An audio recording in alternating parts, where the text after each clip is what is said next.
नमस्कार, मैं डॉक्टर शरद Tiwari, senior physiotherapist, समाज कल्याण विभाग। आज आप लोगों को मैं कोरोना के बाद मरीजों में होने वाली दिक्कतों का फिजियोथेरेपी के माध्यम से कैसा उपचार किया जाए इसके बारे में मैं आपको बताना चाहूँगा। जैसे कि आप सभी लोग जानते हैं, कोविड-19 के जो मेन इनिशियल सिम्टम्स होते हैं वो है फीवर, बुखार आना, खांसी और ब्रेथलेसनेस, श्वास लेने में दिक्कत जाना। अगर ये तीनों सिम्टम्स अगर दिख रहे हों तो ऐसी स्थिति में किसी भी प्रकार का कोई भी फिजिकल एक्सरसाइज या और भी कोई एक्सरसाइज आपको नहीं करने हैं। जब बुखार टूटने लगे, अर्थात बुखार जब कम हो जाए और अगर आपको खांसी या ब्रेथलेसनेस हो रहा है, तब आपको फिजियोथेरेपी शुरू करना होगा। तो फिजियोथेरेपी हम जब शुरू करने से पहले ब्रीथिंग एक्सरसाइज के माध्यम से हम चालू करेंगे ताकि एकाएक बहुत ज़्यादा दिक्कत ना आए। ब्रीथिंग एक्सरसाइज का कोविड-19 में इनके मरीजों के उपचार हेतु बहुत अच्छा इसका योगदान है। ब्रीथिंग एक्सरसाइज कराने के लिए मुख्यतः हम जो एक्सरसाइज करते हैं उसका नाम है डायफ्राग्मेटिक ब्रीथिंग एक्सरसाइज।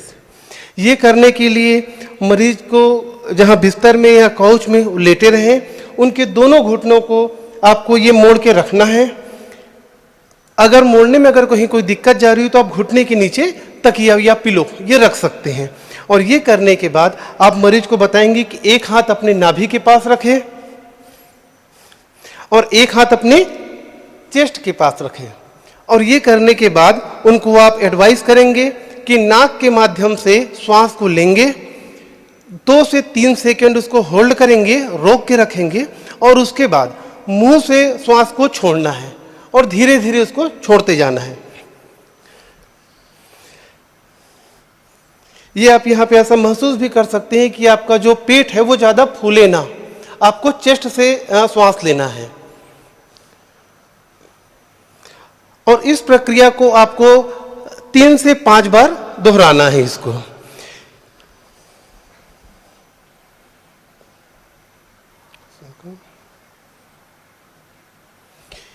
ये हमको अगर श्वास लेने में अगर दिक्कत जा रही हो तो भी कर सकते हैं। ये नॉर्मल अगर जिनको कोविड हुआ हो और उनको बुखार वाला सिम्टम्स नहीं हो तो भी उन मरीजों को हम ये करा सकते हैं।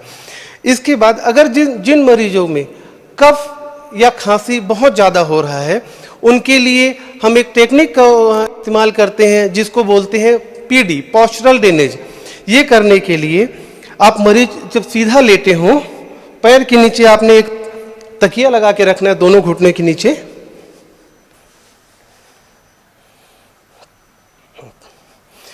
बिल्कुल सीधा लेटे रहेंगे और इस कंडीशन में आपको जो लंग्स में, फेफड़े में 3 लोब होते हैं, तो आपको ये नीचे, यहां पर और ये ऊपर, ये तीनों जगह में हाथ को ये कप शेप रखते हुए ये मूवमेंट करना है। उसको परकशन बोलते हैं। ये आपने करना है। इससे जो लंग्स में सेक्रेशन भरा हुआ है, कफ भरा हुआ है, ये बाहर आता है। तो ये करना कैसे है ये आपको मैं दिखा रहा हूं। ये यहां पे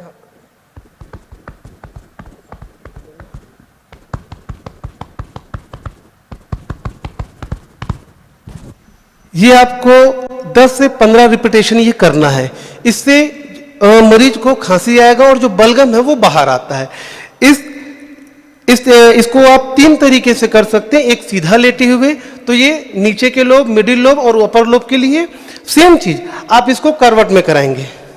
साइड कर, थोड़ा पीछे पीछे।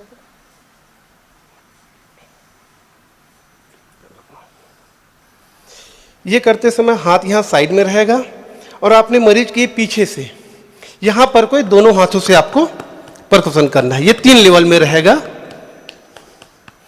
और ये भी 10 से 15 रिपीटेशन करना है इसको। इसी को हमको उल्टा लिटा के करना रहेगा।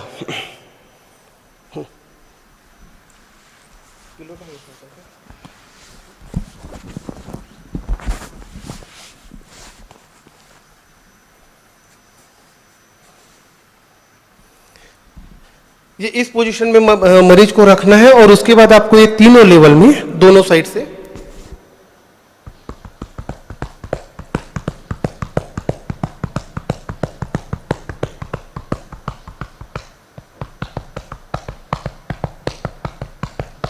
परकशन करना है, ये परकशन आपको करना रहेगा। अब अगर किसी मरीज का ऑक्सीजन सेचुरेशन लेवल अगर कम हो रहा हो तो आपको मरीज को इसी पोजीशन में आपको लिटा के रखना है, छाती के नीचे तकिया को रख देना है और इनमें मरीज को आपको बताना है कि वे गहरी सांस ले, नाक से धीरे धीरे सांस ले और फिर उसको धीरे धीरे ही छोड़ना है। और इस प्रक्रिया को आप 3 से 5 बार करना है।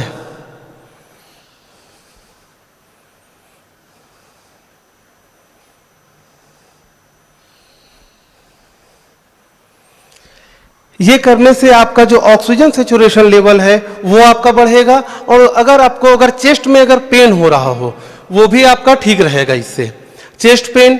और अगर अंदर में अगर आपको थकावट अगर लगता है चलने फिरने में, इससे वो भी कम हो जाएगा आपका वो। और ये आपको रूटीन में करना है, कम से कम 3 से 5 दिन इसको लगातार करते रहना है। और अगर आप 2 या 3 दिन बाद ही आप देखेंगे कि आप में सुधार आना चालू हो जाएगा। ये तो हो गया जो पोस्ट कोरोना वाला। जिन मरीजों को ज्यादा अगर दिक्कत है, जो बेड रिडन है, उन मरीजों के लिए ये करना है। अगर मरीज चल फिर पा रहा है और उसके बाद भी अगर उसके शरीर में अगर थकावट या टायर्डनेस है, ऐसे कंडीशन में उनको हम सिटिंग में बैठे हुए और खड़े हुए उसमें भी हम ब्रीथिंग एक्सरसाइज कराएंगे मरीज को। इसके लिए मरीज को बिल्कुल सीधा आपको बिठाना है, रीढ़ की हड्डी बिल्कुल सीधी होनी चाहिए और दोनों घुटने के बीच में थोड़ा गैप रखना है। और ये करते हुए उनको आपको एडवाइस करना है कि दोनों हाथ आप इसमें चाहे तो कोई छड़ी या डंडा भी दे सकते हैं हाथ के पास, ताकि हाथ वो ग्रिप करके रखे। यहाँ पे हम आपको उसके बिना करके बता रहे हैं।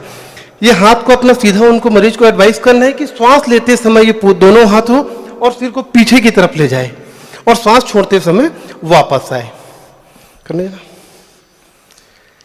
ये इस प्रकार से आपको उनको एडवाइस करना रहेगा। और इसमें एक दूसरा एक्सरसाइज आप करा सकते हैं साइड से ऊपर से लेके। इसमें भी आपको नाक से सांस लेना है और मुंह से छोड़ते हुए वापस आना है। इससे आपका जो चेस्ट मसल्स है उसकी मोबिलिटी बढ़ेगी और उसका पावर बढ़ेगा, जिससे थकावट या उनको सांस लेने में अगर कोई दिक्कत हो रही है तो उनसे आपको निजात मिलेगा। ये आज का हमारा था एक फर्स्ट सेशन था ये। तो आज अभी हम आपको इतना बताए हुए हैं। नेक्स्ट जो सेशन होगा उसमें हम इसके और जो एडवांस टेक्नोलॉजी है उसके बारे में बताएंगे कि उससे मरीजों को कैसे लाभ हो। धन्यवाद।